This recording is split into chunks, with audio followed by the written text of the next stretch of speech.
болон бусад мэдээллийн дэлгэрэнгүй хүлээн авч үзээрэй. Эхлээд дотоод мэдээг танилцуулнаа.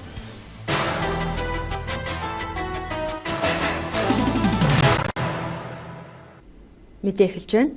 2016 оны төсөвт шүүхийн салбарын төсвийг 23% бууруулахаар орж ирсэн. За ингэснээр шүүгчийн цалинг 60 хүртэлх хувиар бууруулах шаардлага үүсэж байгаа юм. За харин үүнийг шүүхийн ерөнхий зөвлөл хуульчдын холбоо эсэргүүцэж байна. Шүүгчийн цалин бусад салбараас өндөр байх нь хараат бус байдал тогтвортой үйл ажиллагааг хангадаг. За түүнийг бууруулж танснаар шүүн таслах үйл ажиллагаанд доголдол үүсэх магадaltaй гэж үзэж байгаа юм байна. Шүүгчид ажил амьдралаа авч явахад эдийн засгийн хувьд хараат бус байдлыг хангахуйц хэмжээний цалин улсыг төрөөс авах ёстой гэж хуульд заасан байдаг. Тэгэхээр энэ дагуу бол өнөөдөр шатны шүүхийн байгууллагад ажиллаж байгаа шүүгчид бол 2.7-оос ойролцоогоор 3 сая төгрөгийн цалин авч байгаа гэсэн мэдээллийг шүүхийн ерөнхий зөвлөлөөс бидэнд өгч байна. Тэгэхээр өнөөдрийн хувьд бас шүүгчдийн цалин бууруулна, шүүхийн төсвийг одоо танна гэж яригдаж байгаа нь бол хэрвээ ингэж буурчих юм бол шүүгчдийн авилга хийл ахуйд өртөхгүй байх байдалд бол одоо сөргөөр нөлөөлнө. За өөрөөр хэлэх юм бол шүүгчдийн хараат бус үйл ажиллагаанд шууд нөлөөлнө гэсэн байр суурийг шүүхийн ерөнхий зөвлөлөөс илэрхийлж байна. Өнөөдрийн байдлаар улсын хэмжээнд 475 шүүгч ажиллаж байна. Шүүгчдийн цалин хамгийн сүүлд өнгөрсөн оны 10 дугаар сард нэмжээ.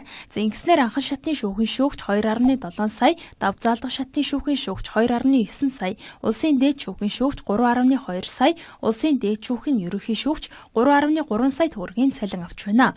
Хөндлөнгийн судалгаагаар тогтоосон цалингийн энэ хэмжээ нь шүүгчийн эдийн засгийн хувьд хараат бус байдлыг хангах зорилготой. За цалинг бууруулах нь шүүхийн хараат бус байдалд шууд халдаж байгаа хэрэг гэж шүүхийн ерөнхий зөвлөлөөс үзэж байна. Энэ шүүгчдийн цалин хэтэрхий бага бах, эдийн засгийн баталгаа хангалтгүй байх юм бол бас тэр хараат бус байдал алдагдлаа гэж үздэг ийм л судалгаа байгаа. Бид тэр хүрээнд л ярьж байгаа. Тийм учраас энэ шүүгчдийн цалин багасгах бол бид шууд нөлөөллийг шаардж байгаа. Монгол Улсын 2016 оны төсвийн төсөлд шүүхийн төсвийг 20 гаруй хувиар бууруулахаар тусган хэлэлцэж байгаа. Харин шүүхийн тухай хуулийн 28 дугаар зүйлд шүүхийн үйл ажиллагааны төсвийг өмнөх жилийнхээс бууруулахыг хориглоно гэж заасан байдаг. Төсөв танад шүүгчийн цалин хасах нь хууль зөрчсөн үйлдэл гэж Монголын хуульчдын холбоо үзлээ. Улс орны эдийн засаг хямралтай үед төсвийн зардлыг хэмнэх нь байж болох ч танаж болохгүй салбар гэж бий гэдгийг санууллаа. Мэдээж улсын эдийн засаг хүндрэлтэй ямар нэгэн байдлаар бол танах ёстой гэдэг дээр бол яг хөө тийм асуудал байж болно. Гэхдээ 60 орчим хувиар бууруулна гэдэг бол энэ бол шууд Монгол улсын үндсэн хуульд заасан шүүхийн эдийн засгийн баталгааг төр хариуцна гэсэн залттай бол зөрчилж байгаа байхгүй. Тэгэхээр нэг шүүгч маш олон хэмжээний одоо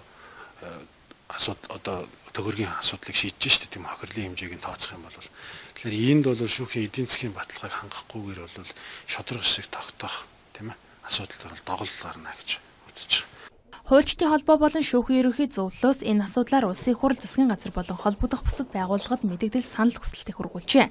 Мөн өнгөрсөн баасан гарагт Монгол улсын хэмжээнд үйл ажиллагаа явуулж байгаа шүүгчид албан бичгээр өөрсдийн санал хүсэлтээ ирүүлсэн байна. За шүүхийн төсвийг таньснаар 10 гаруй тэрбум төгрөгийн асуудал яригдах юм а. Эдийн засгийн ил тод байдлыг